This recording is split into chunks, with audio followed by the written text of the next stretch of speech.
কাকা, এই যে আপনি যে চড়ক গাছে যে ঝোলেন, এটা আপনার কষ্ট হয় না? না, কষ্ট হয় না। কষ্ট হয় না? এটা মনে হয় খুব পছন্দ কষ্ট। না, কোনো কষ্ট হয় না। আপনার কাছে কষ্টটা অনুভূত এবং মনে হয় না যে এটা কষ্ট? যাকে এটা ধর্মীয় কাজ, তাদের ধর্মীয় কাজ, সেজন্য কষ্ট মনে হয় না। এটা কিন্তু আসলে খুবই কষ্ট। এটা আমরা কিছুক্ষণ পরে কিন্তু এই চড়ক ঘোরান আমরা দেখব। প্রিয় দর্শক, আপনারাও দেখবেন, আমার সঙ্গেই থাকবেন। ধন্যবাদ।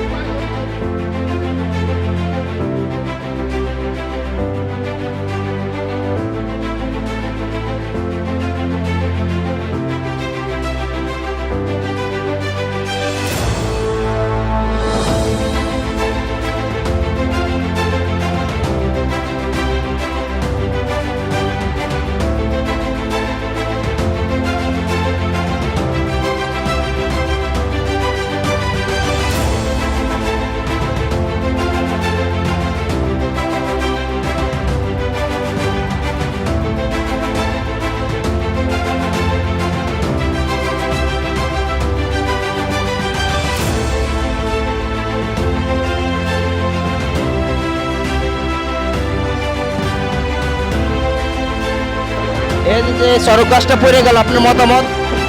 আমার মতামত এটা দীর্ঘদিনের মশা ধরে গেছে, তাই ভেঙে গেছে।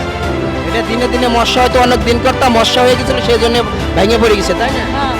যাই হোক, ধন্যবাদ আপনাকে, অসংখ্য ধন্যবাদ। এই যে সড়কটা পড়ে গেল, এইটার কি কারণটা কি? এটা মূলত হচ্ছে অনেক দিনকের কাজ, মশা ধরে গেছে, তারপর আমাদেরও গাতলেমি আছে। আমরা এটা পরীক্ষা না করেই ওই চড়ক গাছের ওই মানে উঠাই দিছি।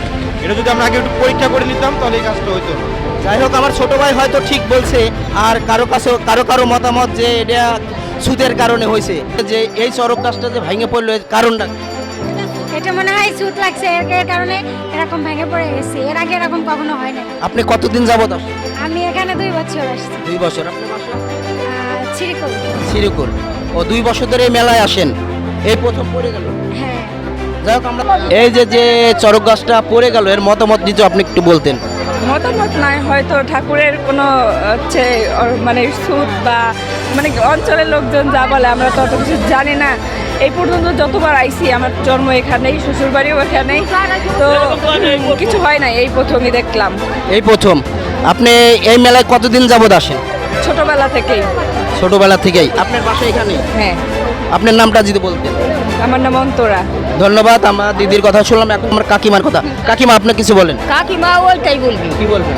বলবি যে সুদ লাগছে, নিশ্চয়ই কোনো দুর্ঘটনার জন্য এই যে উল্টে পড়ি। যাই হোক, আমাদের এখানে বেশি অসংখ্য লোকের মতামত যে এখানে সুতের কারণে এটা ভেঙে পড়ছে।